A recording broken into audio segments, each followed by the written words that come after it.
Subscribe to our YouTube channel and press the bell icon to get the latest updates. Hi, I'm Dr. Sahni presenting to you another episode of JIBS Infotainment. Today we will be discussing about compliance and associated psychological factors. So what is compliance? Compliance is the tendency to agree to do what is requested, especially if there are certain factors present. A feeling that there is give and take, believability, likability, limited supply and positive feedback from others. Robert Cialdini studied how successful marketing results in consumer compliance. For example, soft drinks labels have long used celebrities to increase compliance. The ordinary consumer would buy the drink because they liked the celebrity, assumed that the celebrity approved of the product and believed what he had to say about it. Compliance is when an individual changes his or her behavior in response to an explicit or implicit request made by another person. Compliance is often referred to as an active form of social influence in that it is usually intentionally initiated by a person. It is also conceptualized as an external form of social influence in that its focus is a change in overt behavior. Although compliance may sometimes occur as a result of changes in people's internal beliefs and or feelings. Such internal changes are not the primary goal of compliance, nor are they necessarily required for the request to be successful. The foot in the door technique is a compliance tactic that assumes agreeing to a small request increases the likelihood of agreeing to a second, larger request. So initially, you make a small request, and once the person agrees to this, they find it more difficult to refuse a bigger one. For example, imagine one of your friends missed the last psychology class and asked to borrow your notes. This is a small request that seems reasonable. So you lend the notes to your friend. A week later, the same friend asks to borrow all of your psychology notes. This is a large request. Would you agree or not? The foot in the door technique works on the principle of consistency.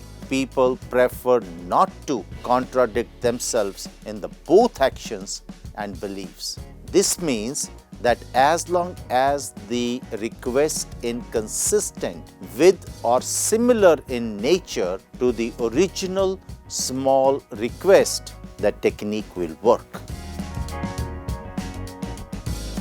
The door in the face technique. This technique is a compliance method whereby the persuader attempts to convince the respondent to comply by making a large request that the respondent will most likely turn down. This technique achieves compliance as refusing a large request increases the likelihood of agreeing to a second, smaller request. Initially, you make a big request which a person can be expected to refuse. Then you make a smaller request which the person finds difficult to refuse, because they feel they should not always say no. For example, negotiating a pay rise with your boss. First, you make a request that will not be met and ask for 20% increase. When this is refused, you make a more realistic request and ask for 10% increase. Cialdini in 1975 asked participants if they would escort a group of young criminals to the zoo. Most refused. In control group. In control group, 2 participants were approached and asked to spend 2 hours per week as a peer counselor to young criminals for around 2 years. Again, most said no.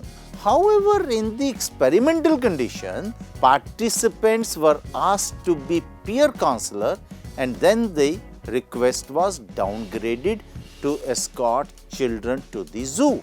50% agreed to the request. It has been found that door in the face technique produces high levels of compliance only when the same person makes the request and the requests are similar in nature. This technique works due to the principle of reciprocity. Cialdini et al. In 1975 mentioned this. Saying no to a large request may make the person feel they owe the other person who made the request a favor. The low ball technique.